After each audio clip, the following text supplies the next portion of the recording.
বলো ভাইয়া, তোমরা যারা ফজরের নামাজ পড়ো না, বলো ভাই, এই কোরআন ছাড়া আর কার কথা বললে তুমি পড়বা? রাসূলুল্লাহ সাল্লাল্লাহু আলাইহি সাল্লামের হাদিস ছাড়া আর কার কথা বললে তুমি ফজরের নামাজের সেজদা দিবা?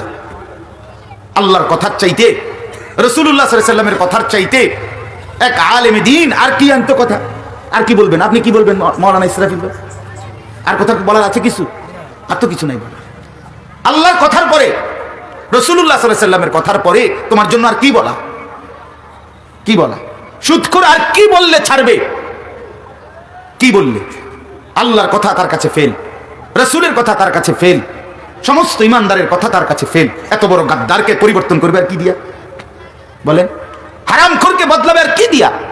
জিনাকার, ব্যভিচারীকে, বেপর্দা নারীকে আর কি দিয়ে বদলাবে? আল্লাহর কোরআনের চাইতে দামি কথা আর কি হইতে পারে? এই জন্য বাপ, পরিবর্তনের মানসিকতা নাই। আসল কথা হইল, যার কারণে কোরআন আসর করেন। সাহাবায়ে কেরাম আল্লাহর কোরআন শুনতেন, চোখ দিয়ে অঝরে পানি পড়তো। সাহাবায়ে কেরাম আল্লাহর কোরআন শুনতেন, তাকশাইরু মিনহু জুলুদুল্লাযীনা ইয়াখশাউনা রাব্বাহুম, আল্লাহর ভয় তাদের অন্তরে এভাবে থাকতো যে আল্লাহ পাক কোরআনে বলে সারা দেহের চামড়ার উপরের যে পশমগুলো, সেই পশমগুলো দাঁড়িয়ে যেত। সুম্মা তালিনু জুলুদুহুম ওয়া কুলুবুহুম ইলা যিকরিল্লাহ, আল্লাহ বলে আমার কোরআন শুনে আমার মুমিন বান্দার সারা দেহ এবং অন্তর দুইটাই আমি আল্লাহর স্মরণে ঝুঁকে পড়ে, সিজদায় লুটিয়ে পড়ে। কথা তো ছিলই। আল্লাহ আমাদেরকে বুঝার তৌফিক দান করেন। আমি আপনাদের সামনে কোরআনুল কারীমের 5টা আয়াত পড়ছি। কখন জি মাশাআল্লাহ, 5টা আয়াত কোরআনুল কারীমের 13 নম্বর পারা, কোরআনুল কারীমের 51 নম্বর সূরা। সূরাটার নাম হিজর। এই সূরার প্রথম 5টি আয়াত আপনাদের সামনে তেলাওয়াত করেছে।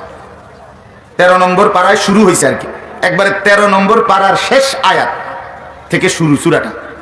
14 নম্বর পারার শুরু দিয়ে আরো 4টা আয়াত, এই মোট 5 আয়াত আমি আপনাদের সামনে তেলাওয়াত করেছি শুরুতে। ইনশাআল্লাহ এখন বাকিটুকু সময় আমরা এই 5 আয়াতের তরজমা শুনবো ইনশাআল্লাহ। আল্লাহ তাআলা আমাদেরকে তৌফিক দান করেন। অন্যত্র আজান হইলে উঠাউঠি করার দরকার নেই, এখানেই নির্দিষ্ট সময়ে আজানও হবে, সবাইকে নিয়ে নামাজও হবে ইনশাআল্লাহ।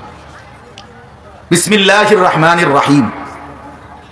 আলিফ লাম রা, এই হলো প্রথম আয়াতের প্রথম শব্দ, 1 নম্বর আয়াত এই সূরা, সূরা হিজর। এই সূরার পুরা আয়াতের প্রথম অংশ হলো আলিফ লাম রা, এই 3টা অক্ষর। কোরআন শরীফের 3টি আরবি শব্দ অক্ষরের 3টা অক্ষর, এটা আলিফ লাম রা। আগে এটা অল্প একটু কথা বুঝেন। মূলত আরবি 29টি হরফ, আর এই 29টি মানে আলিফ থেকে ইয়া পর্যন্ত আপনারা আমরা সবাই কায়দার মধ্যে মক্তবে পড়ছেন না? আপনারা পড়ছেন। মক্তবের বাচ্চাকে পড়াইবার জন্য ইমাম সাহেব বেচারা মুয়াজ্জিন সাহেবকে অনুরোধ করতে হয়, ফজরের নামাজের আধা ঘন্টা পরে 20 মিনিট পরে আহ্বান করে মাইক দিয়া চতুর্দিকে, তোমরা মক্তবের বাচ্চারা জলদি মক্তবে চলে আসো। অভিভাবকরা আপনারা আপনাদের বাচ্চাদেরকে মক্তবে পাঠান। অনুরোধ কত কাকুতি মিনতি করে অনুরোধ করে পড়াইতে হয়, কারণ আল্লাহর কোরআন এটা, রাসূলের সুন্নাহ শিখবে, আখিরাত গড়বে, তার জন্য আমাদের প্রেরণা একদমই কম। অথচ কোনো কিন্ডারগার্টেনওয়ালারা এইভাবে মাইকিং করে প্রতিদিন যে 8টা বাজে গেছে আর আধা ঘন্টা আছে, আপনারা সবাই আপনাদের বাচ্চাদেরকে নিয়ে আসেন, এটা তো বলতে হয় না। আমার প্রতিদিন আফসোস লাগে যে হায় মুসলমানের কাছে মুসলমানের কিতাব আল্লাহর কোরআন পড়াবার জন্য ইমাম সাহেব বেচারা অনুরোধ করতেছে। আমাদের অধপতন কোথায়? আফসোসের ব্যাপার। বেচারা ইমাম সাহেব অনুরোধ করছে যে আপনারা আল্লাহর ওয়াস্তে বাচ্চাদেরকে পাঠান। দুর্ভাগ্য আমাদের। আল্লাহর কোরআন সবার আগে শেখার কথা ছিল, সবার আগে। পৃথিবীর কিচ্ছু না জানো, কিন্তু কোরআন যেন না ভুলে, কোরআন যেন পড়তেই পারে, এটাই ছিল মুসলমানের পরিচয়। এক মুসলমান এটা বলতে পারে আমি বাংলা জানি না, অঙ্ক জানি না, এটা স্বাভাবিক, আমি অনেক কিছু জানি না, কিন্তু আল্লাহর কোরআন আমি দেখে দেখেও পড়তে পারি না, এইরকম ব্যর্থতা, এই পরিচয় কোনো মুসলমান তার জবান দিয়া বলতে পারে না। এটার চাইতে লজ্জা আর কিছু নেই। এর চাইতে বড় ব্যর্থতার কিছু নেই। 60 বছর, 50 বছর, 40 বছর, 30 বছর, 20 বছর হায়াতের কাটায়া ফেললো মুসলমান, কিন্তু আল্লাহর কোরআন দেখে দেখেও পড়তে পারে না। এর চাইতে বড় দুর্ভাগ্য কোন মুসলমানের জীবনে আর কিছু নেই, আর কিছু নেই। কোরআনুল কারীমে স্পষ্ট আছে বাপ, যালিকা হুদাল্লাহি ইয়াহদি বিহি মান ইয়াশা। মনোযোগ দিয়ে শুনেন কথা, কেউ গ্রহণ না করেন তা আমরা বলেই যাব। আল্লাহর কোরআনে আল্লাহ বলছে যালিকা হুদাল্লাহ, এটাই আমি আল্লাহর হেদায়েত, এই কোরআনকে বলছে। ইয়াহদি বিহি মান ইয়াশা, আমি আল্লাহ যাকে ইচ্ছে করি তাকে শুধু কেবল এই কোরআন দ্বারাই হেদায়েত দিয়ে থাকি। আল্লাহর কসম বন্ধু ছেলেরা তোমাদেরকে বলি বাপ, আল্লাহর কোরআন তোমাদের যাদের জবানে উচ্চারিত হয় নাই, তোমরা যারা কোরআন পড়তে পারো না, তুমি যদি পৃথিবীর সমস্ত বইও পড়ে থাকো, তাহলে বই পড়ছো, কিছু না কিছু পড়ছো, কিন্তু আলো পাও নাই। আলো শুধু কোরআনে,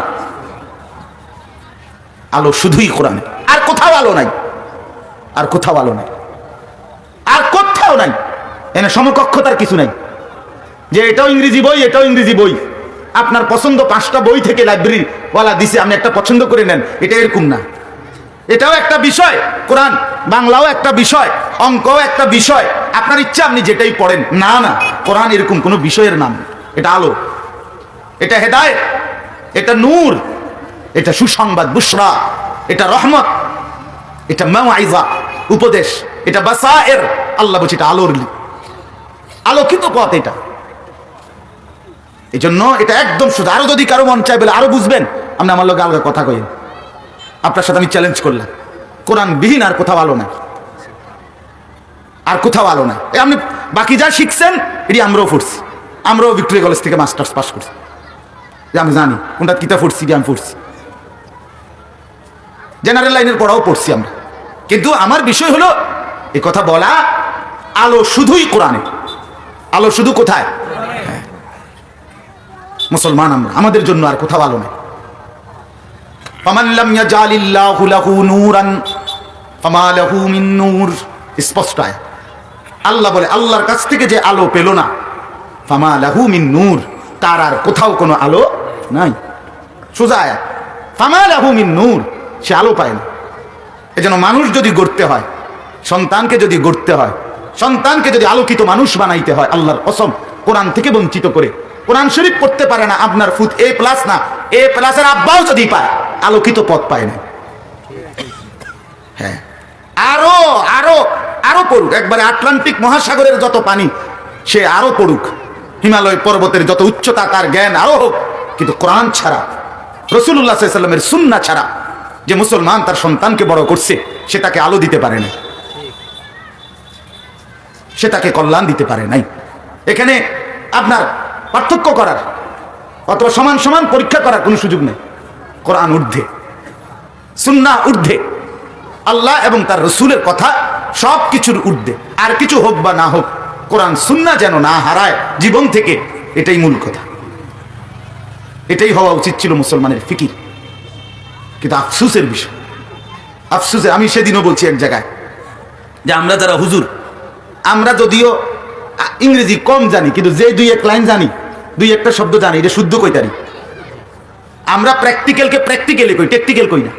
কিন্তু আমার জীবনে আমি অসংখ্য ভদ্রলোক দেখছি, উচ্চ শিক্ষিত মানুষ, ডক্টরেট PhD করা, অনেক জ্ঞান, কিন্তু একটা আরবি শব্দ, একটা শব্দ ওরা শুদ্ধ কইতারি।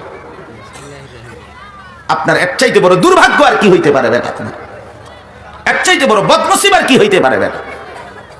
দুনিয়া অর্জনের জন্য, চাকরি ব্যবসা, দুনিয়ার কোনো পদ পদবি, সম্মান কিংবা ইজ্জতের জন্য, দুনিয়ার বাড়ি গাড়ি, দুনিয়ার ক্ষমতা, দুনিয়ার কিছুর জন্য তুমি এত কিছু শিখতে পারলা, এতগুলো বই, কবর আখিরাত পরকালের জন্য, নিজের মুসলমান পরিচয়ের জন্য, আত্মপরিচয়ের জন্য, মায়ের পরিচয় মুসলমান, বাবার পরিচয় মুসলমান, বংশের পরিচয় মুসলমান, নিজের সম্প্রদায়ের পরিচয় মুসলমান, নিজের ভোটার ID কার্ডে লেখা মুসলমান, নিজের জন্ম নিবন্ধন সনদে লেখা ইসলাম, নিজের পাসপোর্টের মধ্যে লেখছে ধর্ম ইসলাম, এত কিছুতে স্বীকার কইরা তুমি মুসলমানের বাচ্চা, বিসমিল্লাহির রহমানির রহিম এটাও ঠিক করে বলতে পারো না, আল্লাহর নাম বলতে পারো না, এর চাইতে বড় দুর্ভাগ্য আর কিচ্ছু হইতে পারে না বেটা। এর চাইতে বড় বদনসিব আর কিছু হইতে পারে না বেটা। আজকে বললাম ছেলেরা তোমাদেরকে, মুসলমানের বাচ্চা, আল্লাহর কোরআন যারা পড়তে পারো না, নতুন করে পড়ো। তোমার কলেজ বন্ধ করো না, এর ফাঁক দিয়ে সময় কদ্দুর বাইর করো। তোমার স্কুল বন্ধ করো না, তোমার এর মাঝখান দিয়ে এখনো তোমাদের হাতে অনেক সময় আছে বাপ, তুমি পড়ো, আল্লাহ বরকত দিবে, আল্লাহ জিন্দেগি সুন্দর করবে, জীবন সুন্দর করবে। এটা জরুরি, এটা জরুরি। আফসোসের ব্যাপার, আমরা লজ্জিত, আমরাও আফসোস করি। মুসলমানের সন্তান, মুসলিম পরিচয়ধারী একজন মানুষ কেমনে বলে আমি আল্লাহর কোরআন পড়তে পারি না? এই মুরব্বী আপনাদেরকেও বলি, চাচারা, আপনারা অনেক বয়স্ক মানুষ আছেন, আপনারা 30 বছর ধরে আপনাদের চোখের সামনে ইমাম সাহেব আল্লাহর কোরআন পড়ে। চাচা, মাগরিবের নামাজ, এশার নামাজ, ফজরের নামাজ, 3টা নামাজে প্রতিনিয়ত আপনারা ইমাম সাহেবের তেলাওয়াত শুনেন। তাহলে আপনি তো শুনতেছেন, এটা বুঝতেছেন ইমাম সাহেব যেমনি কোরআন শরীফ পড়ে, আমার পড়াটা এর দ্বারে কাছেও নাই। তাহলে আপনার কি একটাবারও চিন্তা আসে না এরে আমার ইডি দিয়ে আমার নামাজ হইবনি? আপনি যে ব্যক্তিগতভাবে যখন সুন্নতে মুআক্কাদা পড়েন, বিতির পড়েন, আপনার এই নামাজ দিয়ে হইবনি, আপনি এটা ভাবা দরকার না? কি আমার আমার সুরাডি যে এই ডকের কা তাব্বাতিয়া দা আমি পড়লে কিরকম হয়, ইমাম সাহেব দিয়ে পড়লে আরেক রকম। এর দুর্বিবেক তো আসা উচিত নাকি? এতটুকু অনুভূতি যে কি ঘটনা, কি কি ইমাম সাহেবেরটা হয় না, না আমারটা হয় না? আগের থেকেই ফয়সালা নিয়ে আনিছে, না হুজুর আমরা আর এই বয়স নাই, আমরা আর বিড়ি খানার বয়স, যে 200 লেগুলা বিড়ি খাইতে পারি এটাই লাভ। দুনিয়া থাকমুই আর কয়দিন? হ্যাঁ, বন বিস্কুট চা বন, যে 200 লেগুলা টেলিভিশন চাইয়া যাইতে পারি আর কি। এই জিন্দেগি, এটাই বুঝে ফেলছে, এটার বয়স আছে, বিড়ি খানার বয়স এখনো আছে, কিন্তু কোরআন শিকার কি নাই বয়স। চা দোকানে বেডির নাচ দেখার সময় হায়াত এখনো আছে, এখনো আছে। 90 বছর বয়স, এখনো যদি কন যে এই লগে দিয়া 10 শতক ছেড়ে দিব, কিনবেন নি? ওমা কি কয় কিনবেন মানে? আর আগে তো কিনবার কথা, এবার তো কয়েকবারই কইছে বেচবো, বেচে না দেখে না কিনতারি না। হায় হায় রে দুনিয়া রে, হায় হায় রে দুনিয়া। আল্লাহ আমাদেরকে মাফ করে দেন। আমার বাপ, আমি কোরআনুল কারীম প্রত্যেকের কাছে অনুরোধ করলাম, সহি করেন, শুদ্ধ করেন। এটা আল্লাহর কাছে, আল্লাহর পক্ষ থেকে আমাদের কাছে চাওয়া। কোরআন শরীফে একটা সাংঘাতিক আয়াত আছে সূরা ফুরকানের মধ্যে, ওয়াকালা আর-রাসূলু ইয়া রাব্বি ইন্না কওমি ইত্তাখাযু হাযাল কুরআনা মাহজুরা। ভয়ঙ্কর কথা এটা বাপ। এই কোরআনের আয়াত, আল্লাহর রাসূল সাল্লাল্লাহু আলাইহি সাল্লাম কিয়ামতের দিন নবী তার অগণিত উম্মতকে দেখিয়ে আল্লাহর কাছে ফরিয়াদ করবে। কোরআন শরীফে আল্লাহ বলছে, কি বলবে? ইন্না কওমি ইত্তাখাযু হাযাল কুরআনা মাহজুরা। আল্লাহ, আমি এদের বিরুদ্ধে বিচার চাই। আমার সম্প্রদায়ের এই মানুষগুলো আমার এই কোরআন, আমার 23 বছরের তিল তিল করে আপনার কাছ থেকে গ্রহণ করা এই কোরআনকে তারা মাহজুর, তারা তাদের জীবন থেকে পরিত্যক্ত করে দিয়েছে, ফেলে দিয়েছে, ছুঁড়ে ফেলেছে, সরিয়ে ফেলেছে। আমি এর বিচার চাই। আজ হাসরের ময়দানে আমি আর ফয়সালা চাই। বন্ধু, তখন আপনি যখন নবীর কাছে যাইবেন সুপারিশ করতে, সুপারিশ নিতে, হে আল্লাহর নবী আমার জন্য সুপারিশ করেন জান্নাতের, রাসূল বলবে উম্মত, আমি তো এইমাত্র তোর বিরুদ্ধে আল্লাহর কাছে বিচার চাইছি। যে বিচার চায় সেই সুপারিশ করে কেমনে আবার? সে সুপারিশ করবে কেন? কথা বুঝছেন? খামখেয়ালি মনে করেন। রাসূলুল্লাহ সাল্লাল্লাহু আলাইহি ওয়াসাল্লাম আল্লাহর কাছে এটা বলবে, এটা একদম কোরআনুল কারীমের স্পষ্ট আয়াত, ইন্না কওমি ইত্তাখাযু হাযাল কুরআনা মাহজুরা। এই জন্য আমরা প্রত্যেকেই আল্লাহর কোরআন শিখতেই হবে। চাচা, আপনাদেরকেও বলি, আমার মসজিদের মুসল্লিদেরকেও আমি শতবার, হাজার বার বলছি, আলহামদুলিল্লাহ অনেক বুড়া মুসল্লি আমার কথা আমি আলাদা হুজুর আইনা দিছি, 4 মাস 5 মাস সেখানে রাখাইছি, খানা দানার ব্যবস্থা করাইয়া। এরপরে ওনাদেরকে কোরআন শরীফ, বুড়া মানুষ আলহামদুলিল্লাহ আমার মুসল্লি, ওনারা কোরআন শরীফের 2বার 4বার করে খতম শেষ করছে। কথা গুরুত্ব দিছে, এটা গুরুত্ব দিতে হবে। আমি আবারও বলছি, ওয়াজ পরিবর্তনের জন্য, আমি এই জন্য ভাঙ্গা বলতেছি আপনাদেরকে, জিন্দগি বদলাবার জন্য বাপ। শুধুই কেবল শুনলাম, হ্যাঁ, এটাই না। চলেন তো এই কোরআনুল কারীমের মধ্যে 29টি যে অক্ষরের কথা বলতেছিলাম, আরবি 29টি অক্ষরের মধ্যে আল্লাহ তাআলা 14টি অক্ষর দিয়ে কোরআনুল কারীমের প্রায় 29টি সূরার শুরুতে এরকম কতগুলো অক্ষর সূরার শুরুতে আল্লাহ তাআলা নাজিল করছেন। কোরআনুল কারীমের 29টি সূরার শুরুতে এরকম এই অক্ষরগুলো কোরআন শরীফের 114 সূরার মধ্যে আছে, 29টা সূরাতে আছে। কোথাও আছে আলিফ লাম মিম, এই যে আলিফ লাম মিম। কোথাও আছে হা মিম, যে হা মিম। কোথাও আছে এক অক্ষর কফ, কোথাও আছে নুন, কোথাও আছে আইন সিন কফ, এরকম আলাদা। এখানে আছে আলিফ লাম র, বুঝছেন কিনা? যারা কোরআন শরীফ তেলাওয়াত করে নিয়মিত তারা পড়বার সময় দেখে এরকম আছে। সবগুলোই সূরার শুরুতে, মাঝখানে না। তো এরকম 29টি সূরার শুরুতে 14টি অক্ষর আল্লাহ তাআলা বিভিন্ন আঙ্গিকে, কোথাও 3 শব্দ, 5 শব্দ, 2 শব্দ, 1 শব্দ আল্লাহ তাআলা নাজিল করেছেন। কেন? এগুলোর অর্থ কি এটা আগে মনে রাখতে হবে। এই যতগুলো সূরার শুরুতে আল্লাহ তাআলা এরকম বিচ্ছিন্ন অক্ষর নাজিল করছে, 2 অক্ষর, 3 অক্ষর, 5 অক্ষর, 4 অক্ষর কিংবা 1 অক্ষর, এগুলো মুজিজা। এগুলো কি? কথা কন না, বলেন কি এগুলো? মুজিজা। এগুলো কোরআনের মুজিজা। এই কোরআনের বহু মুজিজা আছে, বহু আঙ্গিকে, এর মধ্যে এটা একটা মুজিজা। মুজিজা মানে কি? মুজিজা মানে হলো আল্লাহ তাআলা নবী এবং রাসূলদের মাধ্যমে এমন অলৌকিক কিছু প্রকাশ করা, যার মোকাবেলা করা, যার বিকল্প পেশ করা, যার প্রতি উত্তর দেওয়া বিরুদ্ধবাদীদের জন্য একেবারেই অসম্ভব। এই মুজিজা শব্দের অর্থ হলো অক্ষমকারী, যে যা প্রতিপক্ষকে কি করে দেয়? অক্ষম করে দেয়। নবী এবং রাসূলদের মাধ্যমে আল্লাহ তাআলা এরকম অনেক, আদম থেকে আমাদের নবী সাল্লাল্লাহু আলাইহি সাল্লাম পর্যন্ত প্রত্যেক নবী রাসূলকে আল্লাহ তাআলা কিছু না কিছু মুজিজা দিয়েছেন, মানে এমন কিছু নিদর্শন দিয়েছেন ওনার সাথে, যে এটার সামনে প্রতিপক্ষ কাফেররা, মুশরিকরা, বেঈমানরা এর বিকল্প পেশ করা, জবাব দেওয়া কোনোভাবেই তাদের পক্ষে সম্ভব হয় নাই। এগুলোকে বলা হয় মুজিজা। আর এই একই জিনিস, অলৌকিক কিছু যদি আল্লাহ তাআলা নবী এবং রাসূল ব্যতীত আল্লাহর কোন নেক বান্দার মাধ্যমে প্রকাশ করে, চাই তিনি আউলিয়া হোক, ওলামা হোক, এরপরে সাহাবী হোক, ওনাদের দ্বারা যদি আল্লাহ দেখায়, নবী রাসূল না ওনারা, এমন কাউকে দিয়ে যদি, এমন কোন প্রিয় বান্দাকে দিয়ে যদি আল্লাহ কোনো অলৌকিক কিছু দেখায়, সেটাকেই বলে কারামত। আমরা কেরামত কই না, এ আউলি আল্লাহর কারামতি, এ কারামত একই জিনিস। শুধু নবী রাসূলকে দিয়ে দেখাইলে সেটারে কয় মুজিজা, আর নবী রাসূল ব্যতীত অন্য কোন আউলিয়া আল্লাহর নেক বান্দাকে দিয়ে যদি আল্লাহ দেখায়, সেটাকে বলা হয় কারামত। দুইটাই সত্য, দুইটাই কি সত্য। আউলিয়াদের দ্বারা অলৌকিক জিনিস প্রকাশ পায় আল্লাহর প্রিয় বান্দাদের দ্বারা, এটাও সত্য। নবী রাসূলদেরকে দিয়ে আল্লাহ মুজিজা দেখাইছেন, এটাও 100% সত্য, 100 সত্য। তাহলে এটা একটা মুজিজা। কি মুজিজা এটা? মুজিজা হইল রাসূলুল্লাহ সাল্লাল্লাহু আলাইহি সাল্লাম যখন 40 বছর বয়সে মক্কায় ইসলামের দাওয়াত দেওয়া শুরু করছেন, তখন উনার দাওয়াতের প্রধান মাধ্যম কি ছিল? লিফলেট না, দাওয়াতের প্রধান মাধ্যম পোস্টার না, দাওয়াতের প্রধান মাধ্যম ছিল কোরআনুল কারীমের তেলাওয়াত। এটাই মূল দাওয়াত। নবী সাল্লাল্লাহু আলাইহি সাল্লাম প্রত্যেকের কাছে আল্লাহর কোরআন পড়তেন, সম্ভ্রান্ত নিম্নবিত্ত, পরিচিত অপরিচিত, কাছের জন দূরের জন, যুবক বৃদ্ধ, প্রত্যেকের কাছে, কবি ইধার কবি উধার, কখনো এদিকে কখনো সেদিকে, কখনো একজন কখনো 10 জন, কখনো নিচে কখনো উপরে, যখন যেখানে সুযোগ পাইতেন আল্লাহ নবী সাল্লাল্লাহু আলাইহি সাল্লাম মানুষকে যে কালেমার দাওয়াত, ইসলামের দাওয়াত দিতেন, এ দিতে গিয়ে সর্বপ্রথম কোরআনুল কারীম তেলাওয়াত করতেন। কি তেলাওয়াত করতেন বলেন? এটাই মূল। তো আল্লাহ তাআলা প্রতিনিয়ত রাসূলুল্লাহ সাল্লাল্লাহু আলাইহি সাল্লামের উপরে এই কোরআন নাজিল শুরু করছেন। আর মক্কার বিরুদ্ধবাদীরা দেখছে যেটা আশ্চর্য কথা, যায় যেই মনোযোগ দিয়ে শুনে সেই তোলপাড় শুরু করে, তার ভিতরটা নড়ে ওঠে।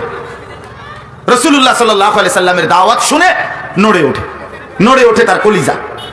আল্লাহ নবী সাল্লাল্লাহু আলাইহি, ভাই পিছনে তাকানোর দরকার নেই, 2-4 জন গাফেল অপদার্থ সব সময় থাকবে। আপনি এত কিছু চিন্তা করে পারতেন না, সবাইরে গুলাইয়া ঠিক করিয়া এরপরে ওয়াজ শুনবেন বলবেন, হইতো না। কথা বোঝেন নাই? এই অন্ধকারের ভিতরে দিয়েই কেউ আলো পাইয়া জান্নাতে পৌঁছে যাবে, আর কেউ অন্ধকারেই পড়ে থাকবে। এই জন্য এটার নাম দুনিয়া। দুনিয়া ভালো মন্দ, আলো অন্ধকার, ভদ্র অভদ্র, এই মিলাইয়া আছে দেখে এটার নাম দুনিয়া। সব ভালো যদি হতো এটা জান্নাত, সব মন্দ যদি হতো এটা জাহান্নাম। আর ভালো মন্দ দুইটা মিলানের কারণে এটা দুনিয়া। কথা বুঝছেন কিনা আপনি? টেনশনের কিছু নাই, এইভাবে আগাইবে। কারো জন্য আলহামদুলিল্লাহ, আল্লাহর ওয়াদা, কারো জন্য মুমিন আল্লাহ বলছে, বান্দা আমি তোমাদের কারো জন্য আমার দিন অপেক্ষা করে না, আমি আটকাই না, তুমি আটকাইবা, আমি আটকাই না। হ্যাঁ, আবু জেহেল, আবু লাহাব, উতবা, শাইবা, মক্কার বড় বড় কুরাইশ সর্দার, এরা রাসূলুল্লাহ সাল্লাল্লাহু আলাইহি ওয়াসাল্লামের কালেমা পড়ে নাই, বিরোধিতা করছে। বিরোধিতা করতে গিয়ে তারা মাঝে মধ্যে একত্রে বসে বলতো যে আমরা মেন মাতবর যারা, তারাই তো মুহাম্মদের লগে নাই, দেখি না কি করে, দেখতাম না কদ্দুর আগায়, আমরা মেন লোকটি তো কি করি নাই, মুসলমান হই নাই, তো মুহাম্মদ আগাবে কিভাবে? আল্লাহ তাআলা আরশ আজিম থেকে রব্বুল আলামিন যেন মুচকি হাসি দিয়ে বললেন, দেখো না আজ্ঞা কেমনে ছাইয়া দাও, তোমার মতো অপদার্থ ছাড়া আমার ইসলাম আগায় কিনা তুমি দেখো। ঠিকই পরবর্তী 20 বছরের ব্যবধানে গোটা আরব রাসূলুল্লাহ সাল্লাল্লাহু আলাইহি ওয়াসাল্লামের কদমের নিচেই চলে আসছে। ইসলাম বিজয় হয়েছে, কালেমার পতাকা উঠছে, সারা পৃথিবী জুড়ে ইসলামের বাণী প্রচার হয়েছে। আবু জেহেল, আবু লাহাবের মতো 2-4 জন অপদার্থ ওরা জাহান্নামী হয়েছে। ওরা ছাড়াও ইসলাম আগাইছে কিনা কথা বলেন না, এটা খুব খেয়াল রাখতে হবে, এটা খুব জরুরি বিষয়। বাপ এটা খামখেয়ালি মনে করেন, আপনি টিটকারি মেরে আমার উড়াই দিলেন, অসুবিধা না, আমিও আটকাইতাম না, আপনিও আটকাইতেন না। দুনিয়া কেউ কারো কাছে আটকায় না। তুমি পাশকাইটা চলে গেলা বন্ধু, আমিও পাশকাইটা চলে গেলাম, তোমার কাছে আমি ঠেকানা, আমার কাছে তুমি ঠেকানা, কিন্তু আমরা প্রত্যেকে আল্লাহ তাআলার কাছে ঠেকা। আপনি আমার কোনোদিন আমার কাছে আপনার দরকার নাও লাগতে পারে, আমারও আপনার দরকার নাও লাগতে পারে, হইতেই পারে। আমি আমার মতে আমার জিন্দিগি, আপনার মতে আপনার জিন্দিগি, কিন্তু আল্লাহর কাছে আমাদের প্রত্যেককেই মুখোমুখি হইতে হবে, এটা জরুরি। লাকাদ আহসাহুম ওয়া আদ্দাহুম আদ্দা। রব্বুল আলামিন বলেন, আমি তোমাদেরকে বেষ্টন করে আছি, আমি তোমাদের জিন্দিগির মিনিট মিনিট, সেকেন্ড সেকেন্ড গুনে গুনে রাখছি। একটা নিঃশ্বাস আমি আল্লাহর গুনার বাহিরে নয়। অকুল্লুহুম আতিহি ইয়াউমাল কিয়ামাতি ফারদা। রব্বুল আলামিন বলেন, এভাবে একদিন কিয়ামতের ময়দানে তোমাদের প্রত্যেককেই ফারদান, একজন একজন করে আমি আল্লাহর সামনে এসে দাঁড়াইতে হবে। ওয়াহিদ ওয়াহিদ, একজন একজন। কোরআনুল কারীমের মধ্যে আছে, আল্লাহ বলেন, আমার বান্দা যখন একজন আমি আল্লাহর সামনে দাঁড়াবে, আল্লাহ তখন বলবে, লাকাদ জিতুমুনা কামা খালাকনাকুম আউওয়ালা মাররা। রব্বুল আলামিন তখন বান্দাকে বলবে, বান্দা বলো তো, প্রথম যেদিন মায়ের পেট থেকে একলা বের হয়েছিলে, মনে কি পড়ে সেই কথা? আজ সব জায়গা ঘুরে তুমি আমি আল্লাহর সামনে এসে দাঁড়াইলে একা। মাঝের বন্ধুরা কই? নাই। বিবি কই? নাই। ছেলে মেয়েরা কোথায়? নাই। মা বাপ কোথায়? নাই। নেতা কর্মীরা কোথায়? নাই। কেউ নাই, তুমি একাই। আমি জিজ্ঞেস করব, তুমি উত্তর দিবা, বলো বলো বান্দা, একা একাই উত্তর দিতে হবে, সম্পূর্ণ একা। খামখেয়ালি করলে হবে না। আল্লাহ তাআলা বলছে খামখেয়ালি করলে হবে না। দোস্ত আমার, আমিও আখেরাত, আপনারও আখেরাত, এই আশাই বলা, এই আশাই শোনা। এই জন্য দয়া করে আমরা প্রত্যেকেই, আমার মূল কথা এটাই, প্রত্যেকেই মনোযোগ, সবাই মিললে একসাথে বদলাবে না। আপনি বদলাবেন, আপনি বদলায় যান। আপনি ডানে বামে তাকাইলে পারতেন না, আপনি পারতেন না। আরে 10 জনের যে গতি আমার সেই গতি, এ কথা বললে হবে না। কিটা করতাম সমাজের এই অবস্থা না, সমাজ আলগি দিয়ে আরেকখানে জায়গা। আপনি বলেন আমি বদলাবো, আমি পরিবর্তন করব, আমি আমার জিন্দিগি সুন্দর করবই করব। আমার 42 বছরের জিন্দিগি আমিও তো দেখছি। আমার বাবা, আমি কুমিল্লা শহরের প্রাণ কেন্দ্রে বড় হয়েছি, ঠাকুরপাড়া কুমিল্লা শহরে। আমার আব্বা 43 বছর এক মসজিদে ইমামতি করছে। তো আমি সেই জায়গায় বড় হয়ে, আমরাও তো দেখছি, আমরা 5 ভাই 3 বোন এই ঘরেই থাকতাম, পড়ালেখা করছি আমরা। কই আমাদের চারদিকের সব ঘরে টেলিভিশন চলছে, কিন্তু আমরা তো জীবনে কোনোদিন, আমার বাবার হায়াতে আমাদের ঘরে কোনোদিন টেলিভিশন ছিল না। তো টেলিভিশন ছাড়াই, টেলিভিশন না দেখেই আমরা 8 জন ভাই বোন বড় হয়েছি। কোনো অসুবিধা হয়েছে না, ভাত খাইয়েই বড় হয়েছি, চিরা খাইয়া না। কাজে এটা কোনো কথা না যে এই সমাজের কেউ মানবে না তাই বলে আমি মানবো না, এটা কোনো কথা না। কারণ আমি যেদিন আল্লাহর সামনে মুখোমুখি হিসাব দিতে দাঁড়াবো, সেদিন এই সমাজের কেউ আমার সাথে থাকবে না। থাকবে? বলেন না থাকবে? তাহলে আপনি কেন তাদের পরোয়া করছেন? কেন? فَإِذَا نُفِخَ فِي الصُّورِ فَلَا أَنْسَابَ بَيْنَهُمْ يَوْمَئِذٍ وَلَا يَتَسَاءَلُونَ। রব্বুল আলামিন বলে, বান্দা ইসরাফিল যখন দ্বিতীয় ফু দিবে, হাসরের ময়দানে সব লোক যখন দাঁড়াবে, ফালা আনসাবা বাইনাহুম ইয়াউমাইদিন, সেদিন কেউ কাউকে নিজের বংশ, আত্মীয়তা, সম্পর্কের পরিচয় দিবে না। কসম আল্লাহ, এটা কোরআনের আয়াত। কোনো মা বলবে না এটা আমার ছেলে, কোনো ছেলে বলবে না এটা আমার মা, কোনো স্ত্রী বলবে না এটা আমার স্বামী, কোনো স্বামী বলবে না এটা আমার স্ত্রী, কোনো ভাই বলবে না এটা আমার বোন, কোনো বোন বলবে না এটা আমার ভাই। প্রত্যেকেই লিকুল্লি ইমরিইম মিনহুম ইয়াউমাইদিন শানুন ইউগনি। আল্লাহ বলে প্রত্যেকেই কেবল নিজেকে নিয়ে ব্যস্ত হবে। আল্লাহর নবী বলেন ইব্রাহিমের মতো নবী নিজের সন্তান ইসমাইলকে দেখবে, কিন্তু একবারও ডাক দিবে না ইসমাইলকে। আল্লাহর নবী বলেন ইয়াকুব নবীর মতো নবী ইউসুফকে দেখবে, হাসরের ময়দানে দাঁড়িয়ে আছে চোখের সামনে। এটা সেই ইউসুফ, 40 বছর সেই ছেলেকে হারিয়ে ইউসুফকে ইয়াকুব নবী অজরে কানতে কানতে চোখ অন্ধ বানায় ফেলছিলেন। অবিয়াদ্দাত আইনাহু, কোরআনে আছে ইউসুফের ব্যথায় কানতে কানতে ইয়াকুব নবীর 2 চোখ অন্ধ হয়ে সাদা হয়ে গেছে। সেই ইয়াকুব নবী ইউসুফকে হাসরের ময়দানে দেখবার পরও একবারও ডাকবে না। আল্লাহর রাসূল বলছেন মুসা নবীর মতো নবী সরাসরি আল্লাহকে বলবে লা আসআলুকা ইয়াউমা উম্মি ওয়ালা উখতি, রব্বুল আলামিন আমি আমার মাকে চাই না, বোনকে চাই না, বাল আসআলুকা ইয়াউমা নাফসি, আজ আমি মুসা শুধু আমি নিজেকে বাঁচাইতে চাই। এটা হাসরের মাঠ, এটাই হাসরের মাঠ। বন্ধু, খামখেয়ালের এই জিন্দেগি শেষই হয়ে যায়। কাজে লাগাইলেও এই হায়াত, কাজে না লাগাইলেও এই হায়াত। সোজা কথা, গাফেলেরও রাত ফুরিয়ে যাবে, আল্লাহকে যে সেজদা করে তার রাতও ফুরিয়ে যাবে। এটাই সহজ কথা, এটাই সহজ কথা। হাসতে হাসতেও জীবন শেষ হয়, কাঁদতে কাঁদতেও জীবন শেষ হয় কিনা বলেন না কেন? সুখের সাগরে যে ভাসে তারও মৃত্যু নিশ্চিত, দুঃখের পাহাড়ে যে ভাসে তারও মৃত্যু নিশ্চিত। তার মানে এখানের হাসিও স্থায়ী না, এখানের কান্নাও স্থায়ী না, এখানের আনন্দও স্থায়ী না, এখানের বেদনাও স্থায়ী না। আল্লাহ আমাদেরকে বুঝ দান করে। তো আমি বলতেছিলাম মক্কার কুরাইশরা নবী সাল্লাল্লাহু আলাইহি ওয়াসাল্লামের দিবানিশি বিরোধিতা করত।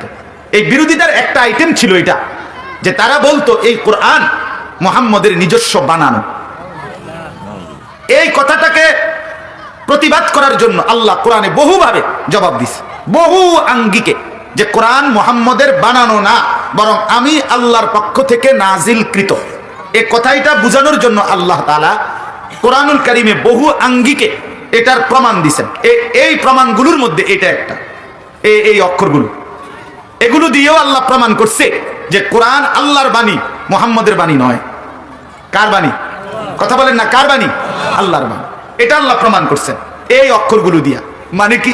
মানে হলো এই, পৃথিবীর সবাই বোঝে কোন মানুষ যদি কিছু বানাইয়া লেখে, কিছু বানায়, নিজে রচনা করে, পরবর্তী অন্য কেউ সেটার ব্যাখ্যা করতে পারে, বিশ্লেষণ করতে পারে। ওই কবিতা লিখে গেছে কাজী নজরুল ইসলাম, এখনকার স্যাররাও এগুলার ব্যাখ্যা করে না? কবি রবীন্দ্রনাথ ঠাকুর লিখে গেছে, এগুলোর ব্যাখ্যা করে। একজনের কথা আরেকজনে বিশ্লেষণ করতে পারে, যেহেতু মানুষ মানুষের কথা বোঝে।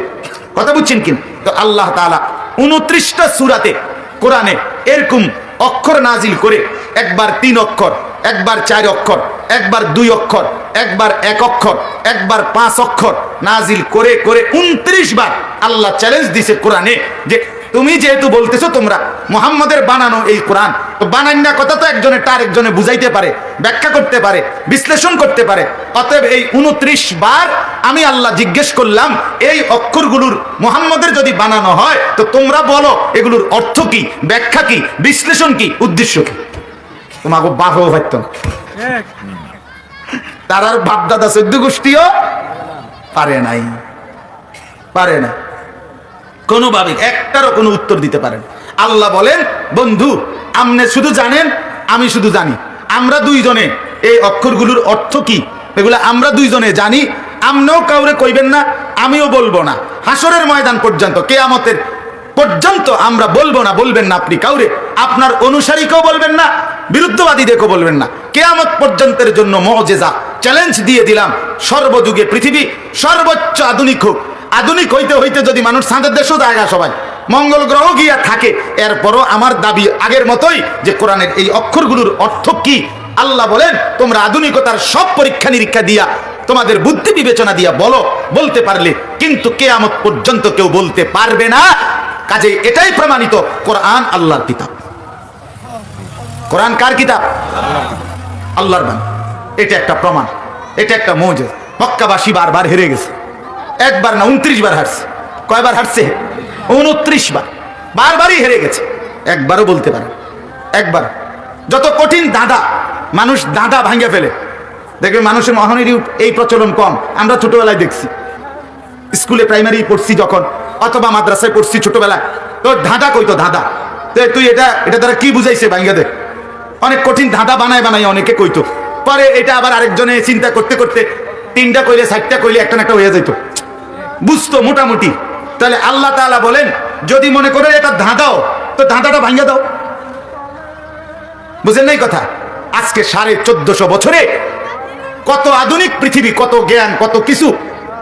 একেবারে আটলান্টিক মহাসাগরের নিচে কি প্রাণী, কি জন্তু বিচরণ করে, বিজ্ঞানীদের গবেষণার মেশিন সেটাও দেখাইতে পারে। আফ্রিকার গহীন জঙ্গলে কি কি প্রাণী বিচরণ করে, বিজ্ঞানীদের মেশিন সেটাও দেখাইতে পারে। সব কিছু বিশ্লেষণ করো, প্রত্নতত্ত্ববিদ যারা, আর মাটির নিচে বিভিন্ন জিনিস যারা খোঁড়ে, অর্থাৎ পুরাতন আমলের শিলালিপি, পুরাতন আমলের লেখা, 500 বছর আগের লেখা কি বুঝাইতে চাইছে, এটা আধুনিক প্রত্নতত্ত্ব বিশারদরা বলতে পারে। এই জাদুঘরের মধ্যে যেগুলো থাকে বিভিন্ন সময়, তাহলে এত কিছু ভাঙতে পারলা, বিশ্লেষণ করতে পারলা, কিন্তু এই অক্ষরগুলো দ্বারা কি বুঝাইতে চাইছে আল্লাহ এবং তার রসুল আজকে পর্যন্ত বলতে পারে নাই, কিয়ামত পর্যন্ত পারবে না। অতএব এটাই সত্য যে কোরআনই সত্য, ইসলামই সত্য, মুসলমানই সত্য। বলেন আলহামদুলিল্লাহ। অতএব দোস্ত, কোরআন থেকে শূন্য জীবন উল্লেখযোগ্য কিছু পাইলাম। যে জীবন কোরআন থেকে বিচ্ছিন্ন, সে জীবন আল্লাহর সাথে সম্পর্ক হলো না। সবচেয়ে বড় জ্ঞানের সন্ধানই পাইল। আমি তো অনেক সময় বলছি, আল্লাহর কোরআন বাদ দিয়া গোটা পৃথিবীর সব পড়া যারা পড়ছে, তারা যেন এই আটলান্টিক মহাসাগরের পারে এ 2-1 গ্লাস পানি লাড়াচাড়া করছে আর কি, তেমন কিছুই অর্জন করে না। কোরআনুল কারীমের সামনে এই বাংলা, অঙ্ক, ইংরেজি, পদার্থ, জীববিজ্ঞান, রসায়ন বিজ্ঞান 2 পয়সারও কোনো মূল্য রাখে, এর কাছেও আইতে পারবেন। কাছে আমাদের নুরানি মাদ্রাসার বাচ্চা আলহামদুলিল্লাহ সূরাটা যে পারে, তার সামনে পৃথিবীর মহাজ্ঞানীও কাছেও দাঁড়াইতে পারবে। সম্মানের দৃষ্টিতে, মর্যাদার দৃষ্টিতে, ইজ্জতের দৃষ্টিতে, গুরুত্বের দৃষ্টিতে, গ্রহণযোগ্যতার দৃষ্টিতে কোরআনের আলহামদুলিল্লাহ এই এক শব্দ পৃথিবীর সমস্ত পড়ার চাইতে দামি। এজন্য দুশ্মন এই উপমহাদেশে ব্রিটিশ, সবচেয়ে বড় সফলতা তাদের। ব্রিটিশ আসলেই ব্রিটিশ চলে গেছে 190 বছর জুলুম করার পরে তারা বুঝছে এই উপমহাদেশে শেষ পর্যন্ত থাকতে পারবে না। এই চাওয়ার পূর্বে তাদের সবচেয়ে বড় একটা সফলতা হইল, তারা বলে গেছে আমরা অচিরেই এমন শিক্ষানীতি, এমন পড়ালেখা এই উপমহাদেশের মানুষদের জন্য দিয়ে যাচ্ছি, যারা অল্প সময়ের ব্যবধানে রক্তে মাংসে থাকবে ভারতীয়, কিন্তু চিন্তায় চেতনায় হবে ইংরেজ। এটা স্পষ্ট ইতিহাসের তথ্য, এটা আমার বানোয়াটি কথা না। 1833 সনে লর্ড ম্যাকলে এই কথা স্পষ্ট বলছে। এই যিনি শিক্ষা, এই আজকের এই জেনারেল শিক্ষা, নাই তো ক্লাস 1 থেকে এসএসসি পর্যন্ত, ইন্টার পর্যন্ত, ক্লাস 1 থেকে এসএসসি 10টা বছর ধরেন, ইন্টার ধরেন আরো 2টা বছর, 12টা বছর একজন মুসলমান, বাপ মা 2 জন মুসলমান, 12 বছর ছেলেটারে কত হাজার লক্ষ টাকা খরচ কইরা পড়াইলো। শহরে তো লাখ না কোটি টাকা খরচ হয় বিত্তশালীদের ছেলেদের পড়ালেখার পিছনে। তাহলে 12 বছর বাচ্চাটাকে শিক্ষিত করার জন্য মা বাপ নামের এই 2টা মানুষ, তাদের পুরো উপার্জন, তাদের জিন্দেগি, ঢাকা শহরের সমস্ত শিক্ষা প্রতিষ্ঠানে আপনার সকালবেলা লম্বা টাইম মায়েরা, বাচ্চা ক্লাস করে, মারা ওয়েটিং রুমে বসে থাকে, বাচ্চাটার ছুটি হলে তোই নিয়ে যাবো, এটাই বুটির ডিউটি। অর্থাৎ পুরো জিন্দেগি লাগাইয়া সন্তানটাকে পড়ালেখা করায়।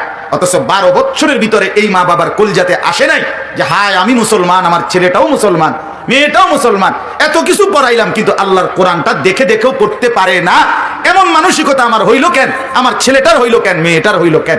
এত কিছু প্রয়োজনের কারণে যদি পড়া যায়, তো আমার আল্লাহর কোরআন, আমার মুসলমানের কিতাবটা পড়া যাবে না কেন? এটা দরকার নাই কেন?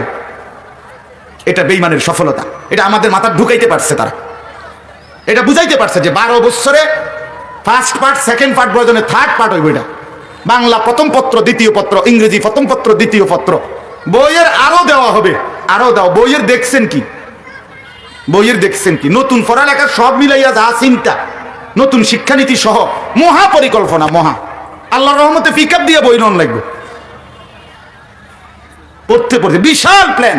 বিশাল বিশাল। আমার একজনে বুঝাইছে যে এই পড়ালেখা শেষ করলে এসএসসির ভিতরেই একেবারে পরিষ্কার একজনে যে এসএসসি পাস করতে করতে একটা ছেলে পদ্মা সেতুর মতো সেতু, এরপর মেট্রো রেল, এরকম বড় বড় প্রকল্পের ড্রয়িং ইঞ্জিনিয়ারিং বেটাই করতে পারবে। আমরা এই ফুলাইনি যে বিশাল মাথা লইয়া বইছে, আল্লাহর রহমতে পড়ুক, অসুবিধা নাই। কিন্তু আমার প্রশ্ন হইল 12 বছর পড়ার পরেও মুসলমানের মা বাবাও কেন বুঝলো না যে আমার বাচ্চাটা আল্লাহর কোরআন পড়তে জানে না? মানে এরকম ভাবে ভুলে গেল কেমনে? কিরে বাপ, তোমরা কও ভাই, তোমরা কও, তোমরা যারা এসএসসি পাস করছো, ইন্টার পড়ছো, তুমি ভাই বলো, তোমার দিলের মধ্যে, দেমাগের মধ্যে এই কথাটা একবারও আসলো না কেন যে আমার ধর্মগ্রন্থ যে কোরআন, এটা আমি পড়বো না কেন? এটা আমি পারবো না কেন? এটা আমি দেখে দেখেও পড়তে পারবো। তুমি হাফেজ হওয়া জরুরি না, তুমি আলেম হওয়া জরুরি না, কিন্তু মৌলিক আল্লাহর কোরআন এতটুকু দেখে দেখে পড়া, এটা কি মুসলমানের দরকার না? বলেন, এতটুকু কি হবে না? এটা মেনে নিলে কেমনে বাপ? তুমি কেমনে শিক্ষিত হইলা?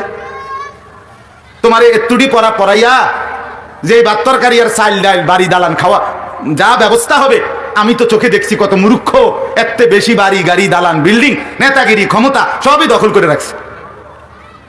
আছে না এমন? কথা বলেন না কেন? তো তাইলে ওই বেটা কেমন অর্জন করবে? ওই বেটা কেন অর্জন করবে? একটা অক্ষর জানে না, নামটা সই দিতে পারে না। আমার এলাকা, আমার বাড়ি লাকসাম, আমার এলাকায় এমন মানুষ আছে আমি চিনি।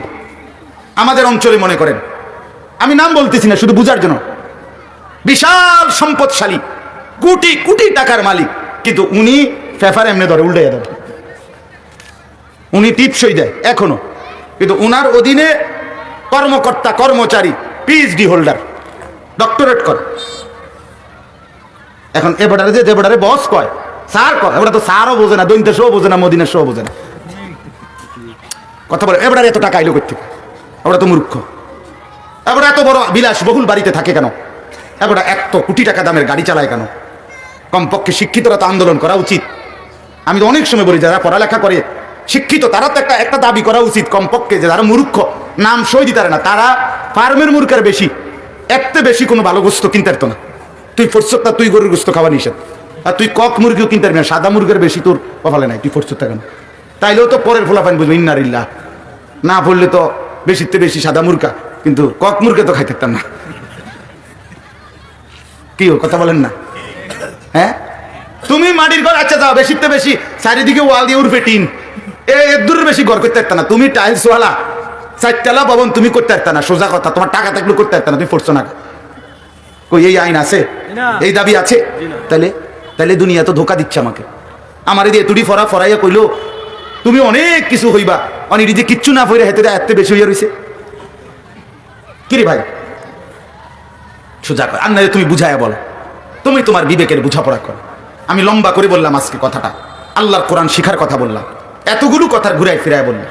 আল্লাহ বলেন, বাকি কথা একটু হলেই বললে চলবে, তিলকা আয়াতুল কিতাব। এই দেখেন আল্লাহ বলেন এটা এই কোরআন। তাহলে আলিফ লাম রা, এটা বুঝছেন তো? এই আলিফ লাম রা এটার অর্থ কি? এটার অর্থ হইল, অর্থ জানা নাই, এটাই অর্থ। বুঝেন নাই? এটার অর্থ কি?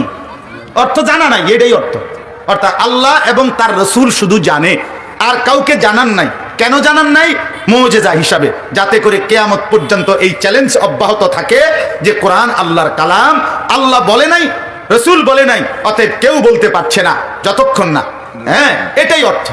আর নাহলে তোমরা বলো, তোমরা ব্যাখ্যা করো। হ্যাঁ, প্রশ্ন হলো একটা শুধু, এই অর্থ তাহলে কি আমরা জানবো না কোনোদিন? অবশ্যই জানবে। প্রতিটা ইমানদার জান্নাতি বান্দা জান্নাতের মধ্যে আল্লাহ এবং রসুলের জবানে এই অক্ষরের তর্জমা কি, ব্যাখ্যা কি, বিশদভাবে জানতে পারবে। চলেন অপেক্ষা করি জান্নাত পর্যন্ত, দোয়া করি মিলেমিশে যেন জান্নাতি হই। আল্লাহ তৌফিক দান করেন। তিলকা আয়াতুল কিতাব, আল্লাহ বলেন এটা সুস্পষ্ট কিতাবের আয়াত। এটা কিতাবের আয়াত মানে এই কোরআন। কোরআন একটি কিতাব, কোরআন একটি কিতাব। কিতাব বলেন কি? এটা তো কারণ আছে কইতেছি, বলেন কোরআন একটি কি কিতাব? মানে কি? কিতাব মানে হলো যেই গ্রন্থে কোনো বিষয়ে আলোচনা শুরু করলে ওই আলোচনার সমস্ত দিক বিস্তারিত বিশদভাবে চুল চেরা বিশ্লেষণ করে পুঙ্খানুপুঙ্খ বর্ণনা করা হয়, এবং ওই বিষয়ের আলোচনা শেষ হওয়ার পর আর কোনো প্রশ্ন শ্রোতা পাঠকের কোনো প্রশ্ন বাকি থাকে না, সবকিছু পূর্ণাঙ্গ বিস্তারিত তথোপযুক্ত একদম চুলচেরা পাওয়া যায় যেই গ্রন্থে, ওইটাকে বলা হয় কিতাব। আর এরকম একটাই, সেটা কোরআন। এটাই একমাত্র কিতাব। জীবনের প্রতি সেকেন্ড, প্রতি মুহূর্ত, প্রতি ক্ষণ, সময়ের প্রতি মুহূর্তে আমার আপনার গোটা পৃথিবীর মানুষের যা প্রয়োজন তা এনে আছে। কবরে যা দরকার এনে আছে, হাসরের মাঠে যা দরকার তা এখানে আছে, আমলনামার ক্ষেত্রে যা দরকার তা এখানে আছে, মিজানের পাল্লায় যা দরকার তা এখানে আছে, ফুলসিরাত পার হইতে যা দরকার তা এখানে আছে, জান্নাতে যাইতে যা দরকার তা এখানে আছে, জাহান্নাম থেকে বাঁচতে যা দরকার তা এখানে আছে। কোরআন এমন এক কিতাব যাতে জীবনের প্রতিক্ষণ হাসি, কান্না, আনন্দ, বেদনা, আবেগ, অনুভূতি, চলা ফেরা, ঘর বাজার, ব্যবসা, হাট, লেনদেন, দেশ জাতি, রাজনীতি, ঘর পরিবার, সবকিছুর বিস্তারিত বিশদ বর্ণনা রাসূলুল্লাহর হাদিস সম্মত সুন্নাহর আলোকে কোরআনুল কারীমের মধ্যে সবকিছুর আলোচনা আছে। এজন্য এটা কিতাব। এজন্য কোরআন থেকে যে দিক নির্দেশনা নেয় নাই, সে পরিপূর্ণ তথ্য পায় নাই। আমরা অন্য সব মিলে পাইতেন অন্য বাংলা বইতে সব তথ্য নাই, সামাজিক বিজ্ঞান বইতে সব তথ্য নাই, বিজ্ঞান বইতে, পদার্থ জীব বিজ্ঞান, রসায়ন বিজ্ঞান বইতে সব তথ্য নাই, আইনের সবগুলো বই একত্র করলো সব তথ্য নাই। তথ্য নাই, সমস্ত তথ্য পূর্ণাঙ্গ আছে কোথায়? কোরআন। একমাত্র কোরআন, একমাত্র কোরআন, একমাত্র কোরআন। এই জন্য আল্লাহ বলছে তিলকা আয়াতুল কিতাব ওয়া কুরআনিন মুবিন, এবং আল্লাহ বলেন এটা সুস্পষ্ট কোরআন। সুস্পষ্ট কোরআন, এটা সুস্পষ্ট কিতাব যেটা বারবার তেলাওয়াত হয়, বারবার তেলাওয়াত হয়। কোরআনের এক তরজমা এটা, যেটা বারংবার পড়া হয়। পৃথিবীতে একমাত্র কিতাব এটাই যেটা হাজার লক্ষ কোটি কোটি মানুষ প্রতিদিন, প্রতি ঘন্টা, প্রতি মিনিট, প্রতি সেকেন্ড, হাজারো কণ্ঠে, কোটি কণ্ঠে আল্লাহর কোরআন তেলাওয়াত হচ্ছে তো হচ্ছে, হতেই থাকবে। এক সেকেন্ড পৃথিবীতে কোরআন পড়া ক্ষান্ত হয় না। এটা কোরআনের মুজিজা। সময়ের হিসাব আল্লাহ এইভাবে বানাইছে। যেমন মনে করেন এখন 7:27 বাজে রাত, এখন এটা তো আমাদের বাংলাদেশে না, এখন এই টাইমটা বাজে। সারা পৃথিবীতে কি এখন এই টাইম? এই না। তাহলে এখন আমরা এই মাদ্রাসাটা না মনে করেন বন্ধ, কিন্তু সারা পৃথিবীর মাদ্রাসা সবই বন্ধ? জি না, এইটাই বুঝাই না। অর্থাৎ আমরা প্রত্যেকেই বুঝতে হবে এই জমিনে আল্লাহ তাআলা সময়টাকে এভাবে সাজাইছেন, ব্যবধানটা যে 24 ঘন্টা। পাকিস্তানের একজন বিশ্ববিখ্যাত বুজুর্গ আছেন হযরত মাওলানা জুলফিকার আহমদ নকশবন্দি, তিনি বলেন আল্লাহ সময়টাকে এভাবে সাজাইছেন, গোটা পৃথিবীর সময় বিশ্লেষণ করলে এটাই প্রমাণিত হয় 24 ঘন্টা আল্লাহর পৃথিবীতে কোথাও না কোথাও আজান হয়, আজান হয়। হ্যাঁ, আমাদের এই ছোট্ট বাংলাদেশেও তো সময়ের ব্যবধান, এই জেলার সাথে ওই জেলার 2 মিনিট ব্যবধান, 4 মিনিট ব্যবধান, 6 মিনিট ব্যবধান, দেখেন না? আমি সিলেটে মোবাইলে কথা কইতেছি, সিলেট থেকে নোয়াখালী ফোন দিছি, নোয়াখালী দিয়ে আজান চলতেছে, সিলেটে আরো 4 মিনিট বাকি। কথার কথা। তাইলে সময়ের ব্যবধান, এই প্রতি মিনিট, প্রতি সেকেন্ড খোদার জমিনে আল্লাহর নাম উচ্চারণ হয়, রাসূলের নাম উচ্চারণ হয়, কোরআনের তেলাওয়াত হয়। এবার বাকিটার, এই বাকিটার তরজমা শুনে তাহলে কোরআনের গুরুত্ব, কোরআনের মর্যাদা, কোরআনের বৈশিষ্ট্য, কোরআনের অনুসরণ সংক্ষেপে আপনারা বুঝলেন। আমার বাপ, আমি এতক্ষণের কথার পরে আবারও বলতেছি, এই কোরআনের অসংখ্য বৈশিষ্ট্য আল্লাহ বলছে। আহসানুল হাদিস, এটা সবচেয়ে সর্বোত্তম কথা আল্লাহ বলছে। অতএব আবারও অনুরোধ করছি, এই যে কয়জন বাপ খামখেয়ালি করে উড়াই দিয়ে আমার 1.5 ঘন্টা 1 ঘন্টা আপনি শুধু এক কথার উপরে বলে তো ভালো হয়েছে, তো বালা, আসলে তো দরকার, পারিত না, এই একটা কথা কই আপনি আমার এই সবগুলো কথার উপরে পানি ঢেলে দিয়েন না। এটা জুলুম বাপ, এটা জুলুম। আমাদের মধ্যে এই খামখেয়ালিটা বেশি।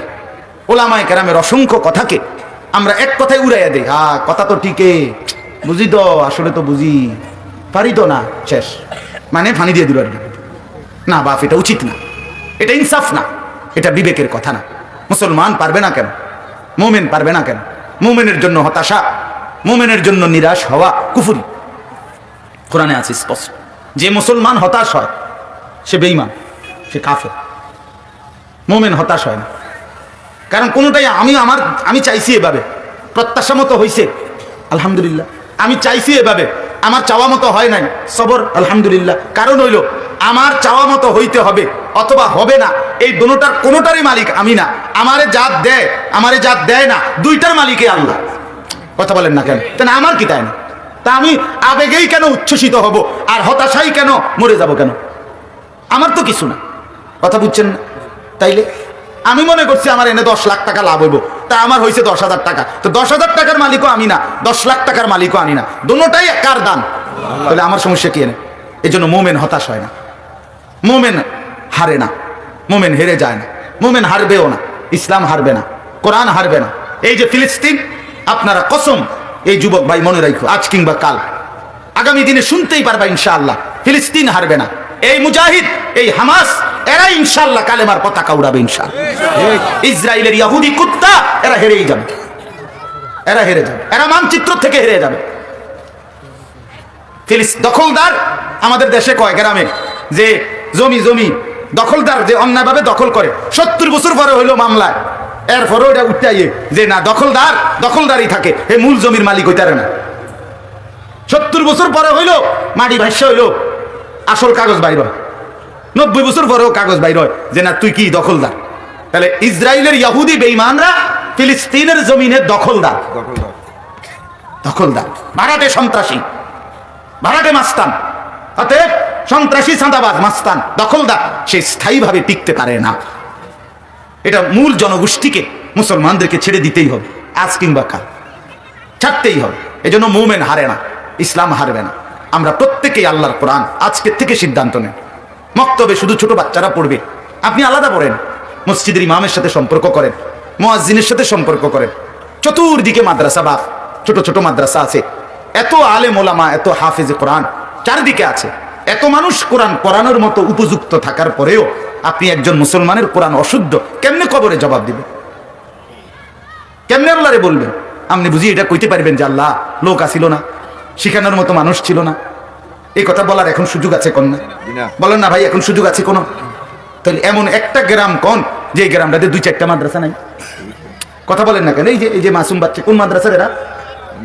হ্যাঁ, এই মুসলমানের এই ছোট বাচ্চা যদি আল্লাহর কোরআন পড়তে পারে, আপনি পড়তে পারবেন না কেন? আপনার তো লজ্জা হওয়া উচিত, আপনার তো শরম হওয়া উচিত। আল্লাহ আমাদেরকে বুঝ দান করেন। শেষের কথাগুলো শুধু তর্জমা শুনেন। রুবামা ইয়াওয়াদ্দুল্লাযীনা কাফারু লাউ কানু মুসলিমিন। এই এতক্ষণের কথার পরে আল্লাহ তাআলা বলেন দ্বিতীয় আয়াতে যে হায় আমার বান্দা শোনো, প্রত্যেকটা কাফের, প্রত্যেকটা বেঈমান, প্রত্যেকটা পাপী, প্রত্যেকটা নাফরমান অচিরেই হাসরের ময়দানে আকাঙ্ক্ষা করবে, আফসোস করবে, লাউ কানু মুসলিমিন, হায় যদি মুসলমান হতাম। রুবামা ইয়াওয়াদ্দুল্লাযীনা কাফারু লাউ কানু মুসলিমিন। প্রতিটা নাফরমান বলবে, এটা কোরআনে অসংখ্য বার আছে। প্রত্যেকটা নাফরমান পাপী বলবে হায় যদি আল্লাহর আনুগত্য করতাম, যদি মুসলমান হতাম, যদি অনুগত হতাম। ওয়া আম্মা মান উতিয়া কিতাবাহু বিশিমালি ফায়াকুলু ইয়া লাইতানি লাম উতা কিতাবিয়া। আল্লাহ বলে যার আমলনামা বাম হাতে দেয়া হবে, সে চিৎকার করে হাসরের ময়দানে বলবে হায় আমার আমলনামা যদি আমাকে না দিত। ওয়ালাম আদরি মা হিসাবিয়া, আমি যদি আমার হিসাব না দেখতাম। ইয়া লাইতাহা কানাতিল কাদিয়া, হায় মৃত্যু যদি আমাকে শেষ করে দিত। আফসোস করে, আফসোস একটা শব্দ, ইয়া লাইতানি। কোনতে শব্দটা কোনছে? ইয়া লাইতানি। বলেন তো সবাই, আবার বলেন। এইটার অর্থ হলো হায় যদি, হায় যদি। এইটা কোরআন শরীফে অসংখ্যবার আছে। সমস্ত পাপী, আমিও আপনিও, যার দ্বারা যে অন্যায় হয়েছে তওবা না করিলে, আল্লাহ মাফ না করিলে, প্রত্যেকটা পাপের কথা মনে করে করে খোদার কসম আমরা প্রত্যেকেই বলবো ইয়া লাইতানি, হায় যদি, হায় যদি, হায় যদি না করতাম, হায় যদি না করতাম। ইয়া লাইতানি কুনতু তুরাবা, হায় যদি মাটি হয়ে যেতাম। ইয়া লাইতানি কুনতু মাআহুম, হায় যদি নেককারদের সাথে থাকতাম। ইয়া লাইতানা আতা'নাল্লাহ ওয়া আতা'নার রাসূলা, হায় যদি আল্লাহ এবং রাসূলের আনুগত্য করতাম। ইয়া লাইতানি লাম আত্তাখিজ ফুলানান খলিলা, হায় যদি দুষ্টদেরকে বন্ধু না বানাইতাম। হায় যদি, হায় যদি, এই কথা বলুন। আল্লাহ বলেন মুসলমান, প্রত্যেকটা বেঈমান আফসোস করবে আহা যদি মুসলমান হতাম। এবার আল্লাহ নবীকে বলতেছেন, আমাদের ইমানদার মুমিনদেরকে দেখেন, একটা কঠিন জবাব দিছে আল্লাহ। এখানে সমস্ত মুমিন যারা নেককার, মাঝে মাঝে তারা মনের মধ্যে আফসোস করে যে আল্লাহ আপনারে এত ডাকি, সেজদা করি, আপনার গোলামি করি, মুসিবত কা আমারে ছাড়ে না, বিপদ কা আমারে ছাড়ে না, আমার কা অভাব শেষ হয় না, আমি কেন এত কষ্টে দুনিয়া চলতেছি, অথচ আমি তো আপনার বন্দিগি করি। তো আল্লাহ বলে এই পরিষ্কার রাসূলের মাধ্যমে আল্লাহ সমস্ত ইমানদার মুমিন নেককারদেরকে আল্লাহ সান্ত্বনা দিতেছে, আমার ইমানদার বান্দারা যারহুম, এই নাফরমানগুলোকে ছেড়ে দাও, বেঈমানদেরকে ছেড়ে দাও, কাফেরদেরকে ছেড়ে দাও। দাও এগুলো বাদ দাও। ইয়াকুলু, এরা খাইতে থাক। ওয়ায়াতামাত্তাউ, এরা দুনিয়া উপভোগ করুক। ওয়ায়ুলহিহিমুল আমাল, এরা দুনিয়া নিয়া লম্বা লম্বা স্বপ্নের জাল, আশা আকাঙ্ক্ষার জাল বুনতে থাকুক। ফাসাউফা ইয়ালামুন, অল্প কিছু সময় পরেই এরা জানতে পারবে এরা করেছিল কি, উচিত ছিল কি। এই বেশি দিন লাগবে না, এরা কবরে গেলেই ফেরেশতার প্রথম ফিডার লগেই আমরা বুঝা লাগবো, আহারে কামড়া করলাম কি। কামড়া এক ফিডার লগে সুদের টিয়া উঠে দেবে, বেশি লাগতো না, পরের বাড়ি আর দম লাগতো না। হ্যাঁ, এক ফিডার লগেই নর্তকী দেখার মজা, মোবাইলে নারী দেখার মজা দোস্ত উঠে যাবে, উঠে যাবে। আল্লাহ বলে ছেড়ে দাও, থেও ছেড়ে গুলো। একটা হাদিস শুধু শুনাই। হযরত ওমর রাদিয়াল্লাহু তাআলা আনহু একদিন নবীজির কামরায় ঢুকে দেখছিলেন নবীজি ছাতু, যেগুলা চালের গুঁড়া বা খুদের গুঁড়া এরকম এগুলা দিয়ে পানি দিয়ে মিশাইয়া শুধু খাবে। আল্লাহ নবী সাল্লাল্লাহু আলাইহি সাল্লাম এর শুধু খাবারের জন্য চালের আর ছাতুর নবীজির সামনে পানি দিয়ে গুলে খাবে। নবীজির পিঠে এরকম চাটাইয়ের মধ্যে শোয়া ছিলেন, চাটাই থেকে বসছেন, পিঠটার মধ্যে আল্লাহ রসুলের সাথে দাগ, চাটাইয়ের দাগ, একটা চাদরও ছিল না বিছনা হিসাবে। হযরত ওমর অজরে কাঁদতেছিলেন। নবীজি জিজ্ঞেস করছেন, ওমর কাঁদতেছো কেন? হযরত ওমর বললেন, ইয়া রাসূলুল্লাহ, আমি কাঁদবো না, আপনি এই কায়নাতের শ্রেষ্ঠ রাসূল, আপনি সমস্ত রাসূলদের নির্যাস, আপনাকে ভালোবেসে আল্লাহ গোটা পৃথিবী বানাইছে, আপনি তার বন্ধু, আপনি তার মাহবুব, আপনি তার হাবিব, এতটা আপনজন আপনি, সেই আপনি এগুলো খাবেন, সামান্য একটু ছাতু, আপনি এই একটা চাদরও নাই, এরকম চাটাইয়ের মধ্যে আপনি শুয়ে থাকবেন। ওয়াল কিসরা ওয়াল কাইসার ইয়ালবাসুনাল হারির ওয়াদ দিবাজ। নবী এই ওমর বললেন, ইয়া রাসূলুল্লাহ, রোমের বাদশা, পারস্যের বাদশারা রেশমি পোশাক পরে, রেশমের কাপড় পরে, তারা কত দামি বিছানায় থাকে, খায়, আর আপনি শ্রেষ্ঠ রাসূল হয়ে এটুকু খাবার। এই জন্য আমার কান্না আসতেছে, ইয়া রাসূলুল্লাহ, আমি কাঁদবো না কেন? এই কসম আল্লাহর বাপ, কথাটা মনোযোগ দিয়ে শুনেন। নবী সাল্লাল্লাহু আলাইহি ওয়াসাল্লাম, আমি নিজে কিতাবে পড়ছি, আল্লাহর নবী মুচকি হাসি দিয়ে বললেন, ওমর, আমা তারদা আন তাকুনা লানাল আখিরা ওয়া লাহুমুদ দুনিয়া। ওমর, তুমি কি এই কথার উপরে খুশি হবা না যে আমরা আখিরাত থেকে নেব, ওরা দুনিয়া থেকে নেক? ঠিক। ওরা দুনিয়া থেকে নেক। দোস্ত, তুমি এখন নারীর ছবি দেখো, আমিও জান্নাতে হুর দেখব। তুমি এখন মদের আড্ডায় পড়ে থাকো, আমিও জান্নাতের মদ পান করবো ইনশাআল্লাহ, আশায় আছি, এই আশায় সেজদা দেই।